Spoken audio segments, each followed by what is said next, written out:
everybody, and welcome to the 9. Michigan voters making their voices heard today. 2024 Michigan primary elections. Robin is live with what you need to know. Plus, Motor Trend roadkill night. Drag racing back to Woodward Avenue. So much happening at M1 on Saturday. We'll have a live preview. And out to New York we go. The Lions in the Big Apple to take on the Giants this week. Joint practice is underway. We'll check in with Dan Miller. Hey, let's go. Tuesday show, the 9, starts now. Live from the Fox 2 studios, this is the 9.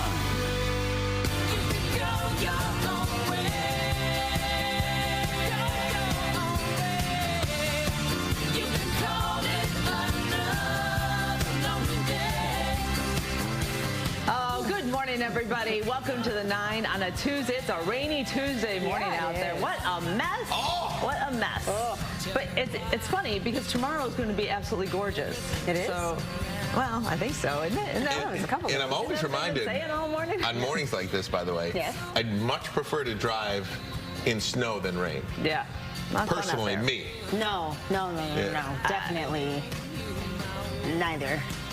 Yeah, can we check none of the above? Yeah. See. Yeah. We got to get to some breaking news. We got Marielle Liu. Right, Armani. I'm Dina Santafanti. Kamala Harris has picked her running mate after much discussion, deliberation, and anticipation. And this one, I mean, you might not expect. Yeah, Tim Walz, the governor from Minnesota. And again, got to give Roop Raj a lot of credit on this. He's been working his sources. And yesterday he had posted that she had decided on her running mate. And that running mate did accept. This morning you wake up and you realize it is Tim Walz. So the Minnesota governor is the running mate. It was down to, if you believe the reports, Minnesota Governor Tim Walz and Pennsylvania Governor Josh Shapiro. And I think because Pennsylvania has picked the president, has been right about the president. Whoever wins Pennsylvania wins the presidency more often than not. I think a lot of people thought it was going to be Josh Shapiro, but it is. But also, that's where her Tim first Walz. Campaign stop is Absolutely. today. So a lot of people read into that as well. This they said, intriguing. don't read too much into it. This is just stop number 1. Absolutely. I guess she's right. So we will learn over the coming, hours and days what he brings to her campaign and why she made that selection.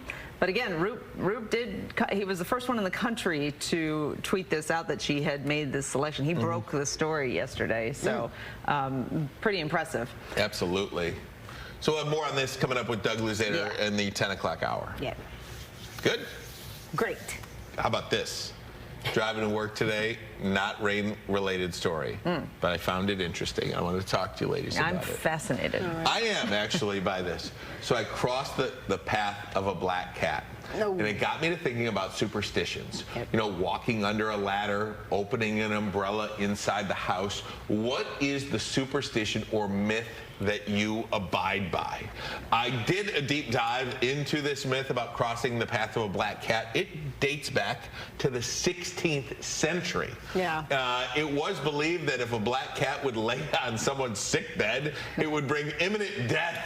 Now, in modern-day North America, it is considered bad luck. However, this is an important distinction that I did not know. If the black cat crosses your path from the left to the right, it is said to bring you good luck. Aww. If it crosses the opposite way, then it's supposed to bring you bad luck. And ladies, I will have you know, Yes. that black cat crossed my path from left to right. So I am expecting some good luck today. Good. There we go. It feels like a little rebranding. I don't know. I never heard that before. Now. I never But did. good for the cats. Right. Good for the cats. But is it what you believe it is? Isn't that part of like the mind? Sure. I thing? think it is interesting, some of these superstitions that we don't think that we care about. I probably will not walk under a ladder. Right, like on purpose. That might be the one thing, you know, I'll step on a few cracks here or there. My mom's not complaining. She's fine. But if I do see a ladder, I'll go around it. And I think producer Tiffany in the meeting this morning had it perfectly. She said, I don't really believe in it, but I'm not here to try to test it. That's not what I'm called to do. So that's kind of how I feel about it. I don't give it much of a thought. Right. Nothing. If you break a mirror, you're not. I am not shocked by that, actually. You're breaking a mirror. How did we forget about that? Yeah. I don't love breaking a mirror, but I don't. So you see a ladder in the hallway, you'll just walk right under it if it's in your path? I'll just limbo right under that ladder. Just shimmy away. And I'll be honest with you, that could happen a lot here. Yeah, There's always somebody with a ladder in the hallway working on the wires above. Yeah. She said she'll limbo right under it. Hashtag the 9. What is the one that you just totally abide by or believe in? And if you think they're all full of malarkey, well then let us know. Hashtag the 9. And black cats can bring you good luck. For all the black cats that are out there in shelters as we speak, and black dogs, they could be. It's got nothing to do about the dog. It's a cat. I know. Nobody ever said anything about a dog. I'm just adding that to the story randomly. Yeah, just to keep it even. And by the way, we hope that there's no dogs out there just all willy-nilly crossing streets. I mean, the cats know where they're going. I'm just saying. I don't know. I don't know. Have you ever wondered why it always seems like you might get the urge to go potty when you're driving, especially the closer you get to the house? Yes. Just you really can't hold it. You really can't hold it. Well, there's some science behind this phenomenon. It's called latchkey inconvenience. Is that right? Incontinence. Incontinence. You're right. There's no V. And it's inconvenient as well. Very much so. Squeeze it. It happens because our brains remember situational cues, like turning the key into the door, and then that can trigger your urge even more because you know you're getting closer and closer and closer to that moment where you can just release. You'll feel that sense of urgency. So researchers say that the mind and the body are deeply connected, so your brain will essentially tell your body when it's the appropriate time for you to just let it loose. There you go. It is interesting when kids come home from a sleepover, when you come home from being out of town, maybe you were at a hotel that you weren't comfortable, the second you walk in the door, you may find yourself having to use the bathroom. The second you get to that door. That is fascinating that your brain is saying, okay, now go. It seems for kids the opposite, though. It's as soon as you leave the house, right? And you're on those road trips. Well, even like Sunday night when I was driving home from up north, like you get to Clarkston, you got to go to the bathroom. I still have an hour left of my drive. And I'm like, oh, I can make it. And then 5 minutes before I get home, I'm like, oh my gosh, I'm going like 80 down, side streets. Not really, but felt close. pretty literal. Felt pretty close. Felt pretty literal. Get out of my way! Running red lights. Home triggers. Are you dancing to the door? Dancing to the door? Guys, so let's talk weight for just a moment. Scale, first of all, do you have... Rye, you still doing your daily weigh-ins? Every day. Every day. Weighed this morning. All right, we'll talk about that in a minute. Feel pretty good. Looking good, too. Elle, where do you stand on the daily weigh-ins, or weekly or monthly? I do get on scale every day. Scale hasn't been working for like 4 years. Okay. No, I don't even think there's any I think I took the batteries out for the remote. Yeah. And but the scale is still in the bathroom. So you get on it and it just doesn't say anything. All right. So no change. I had scale. You know, these kids come and go. Oh, I need a scale. Take the scale. So right now I have no scale in the house, and I'm wondering. I think I need to get one. Yeah, absolutely. You got okay. Settle down over there. No, you don't. Here are some benefits according to weight loss experts. Easy way to monitor your weight, of course. Allows us to get into a routine of checking it. Helps us track our progress. Are you getting closer to your goal? Helps with awareness, which can help us get control of our health. And it can also be motivating. So there you go. Scale. Look at this guy. Put some socks on, sir. Oh, that's a guy. You can't wear socks when you're getting on the scale. Wow, I mean, that guy can. Yeah, that's the real story is what do you subtract when you get on the scale? I take like 5 pounds off for hair. Yeah, you got to. You know, you got whatever you could take off. Rye, you're getting on the scale completely naked? Actually, yeah, I am. After I get actually, I am. I get on after the shower. You got to dry all the way off, though. Those little water yeah, I'm not droplets. going on all wet. No. But I do. I think it's a great way. Now, look, there are people out there that look like a toothpick. They can eat whatever they want and they will never gain weight. Yeah. People like them don't need a scale. Right. You know, me, I look at a cheeseburger and I gain 5 pounds. You know, it's just the way it is. So I like to be aware of where I'm at. I know exactly, you know, when you do this for a number of years, and it's been a number of years, I know exactly how my clothes will fit based on the number on that scale. And I know exactly what I will weigh at nighttime based on the number on that scale. Oh, wow. I don't like this. I think the once and I know what I can do.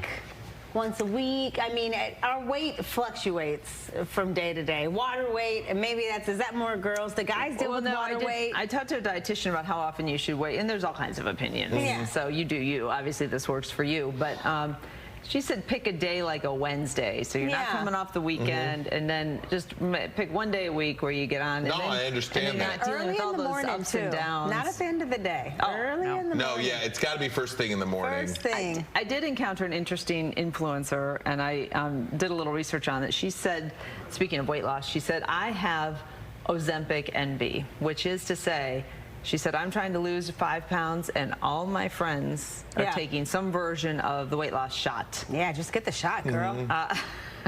Why is she not doing it? Well, because she's trying to lose 5 pounds, and this medication is normally reserved for someone who's dealing with a bigger weight loss. Take half the shot. Yeah, I mean, I actually just reordered my shot. I'd been off it for, when did I have my colonoscopy? Early June. Maybe a month or so. So, 2 weeks before early June. So at the end of May was the last time I took my shot. So what's that? Coming up on 8 weeks. You missed it. Huh? You missed it. Well, I have gained a little bit of weight back. Now I lost 29 pounds. I gained 5 of it back in the last 8 weeks, which is fine. I'm totally fine with that. But I don't want to gain the 30 back. Right. Yeah. So I'm just going to try it again. A little bit of a stabilizer. Do you feel envy or jealousy from people who aren't on the shot, who say, no, man, I'm out here struggling, trying to lose weight? No, I am completely on the bandwagon that, like, you like, everybody is so different. Yeah. The way everybody's body reacts to food is so different. And you are fighting a machine. Like, our food is not healthy. I don't care if it says organic. I don't care if it says fruit or vegetables. It's just not healthy. You actively have to try to fight against pesticides and preservatives and all that stuff. Ooh. It is, so you are, like, basically going to war. Yeah. You know, loosely speaking, and I apologize if that offends anybody that, you know, really has somebody out there overseas or anything like that. But relatively speaking, He's taking us on an emotional. Well, I mean, I'm just saying. Well, I know that I probably shouldn't have used that analogy, but you are literally going to battle with, you know, the food that you eat.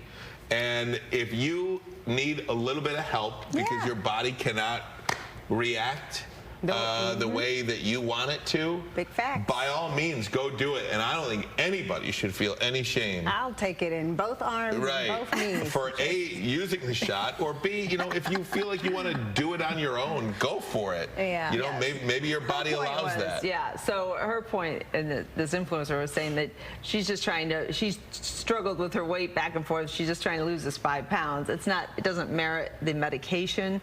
But she's out with all her friends who are just shedding weight with the And I guess it sounds like she wants the shot. I mean, maybe just, you know, a little spoonful. There are micro doses I was reading about. I'm sure there are. I mean, you need any little, and again, I go look at a picture in the 50s or 60s. You won't see one fat person. Now, is that because everybody was smoking?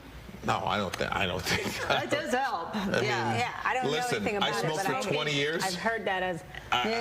Listen, let me tell you something about That was not the key. That was not the key to weight loss. Okay. Smoked for 20 plus years. Got it. There's so many habits that have I've got changed. almost 6 years. We're so sedentary. I mean, we used to get up to answer the phone, and now we don't get up to do it. We don't even get up to.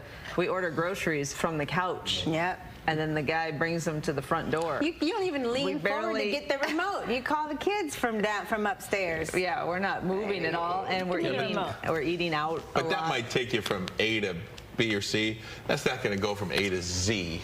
Well, like on a scale, you know what I mean? Well, why people were thin back in the 50s? Yeah, I think it was all food based. Yeah.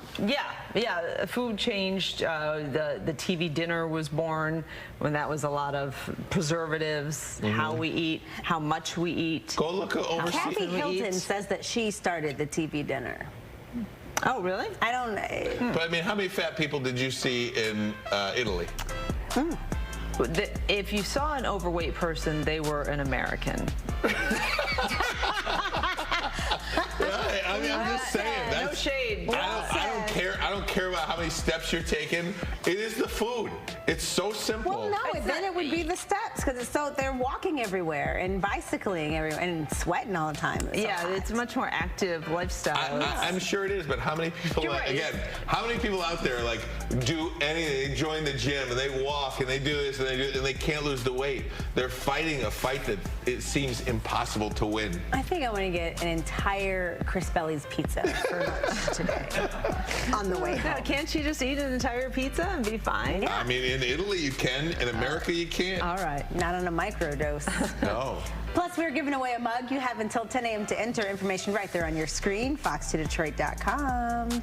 It also feels like the pizzas in Italy are like that big. Are they little pizzas? No, they're like flatbready kind of pizzas, right? Yeah. And then in America they're like this big. The dough. It's huge. Guys, important information here. Tornado watch issued for parts of southeast Michigan. We'll talk about what exactly this means and what our threat is when it comes to tornadoes coming up a little bit later in the show.